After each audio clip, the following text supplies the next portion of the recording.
নমস্কাৰ অসমবাসী, এই মুহূৰ্তত আহি পৰিছে সন্ধিয়াৰ দুটা গুৰুত্বপূৰ্ণ খবৰ। হয়, ৰাজ্যৰ 15 লাখ লোকে পাব চৰকাৰী ঘৰ।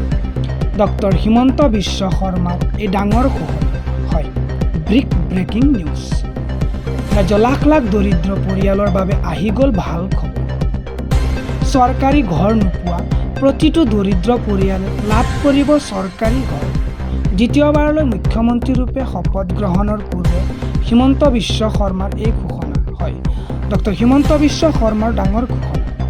ৰাজ্যত কাইলৈৰ পৰা বুলডোজাৰ একশ্যন। প্ৰায় 350 বিঘা ভূমিত চলিব বৃহৎ উচ্ছেদ অভিযান। হয়, ব্ৰেকিং নিউজ। প্ৰায় 350 বিঘাত চলিব উচ্ছেদ অভিযান। জিলাই জিলাই প্ৰেৰণ কৰা হ'ব জাননী। বনাঞ্চলত বাস কৰা লোককো চলোৱা হ'ব এই উচ্ছেদ। চৰকাৰ গঠন কৰাৰ পিছদিনাৰে পৰা ৰাজ্যত চলিব উচ্ছেদ। অনুপ্ৰৱেশকাৰীক পোনপটীয়াকৈ ধমক ডক্টৰ হিমন্ত বিশ্ব শৰ্মাৰ। হয়, ভিডিঅ'টো ভাল লাগিলে লাইক কৰি শ্বেয়াৰ কৰি দিব।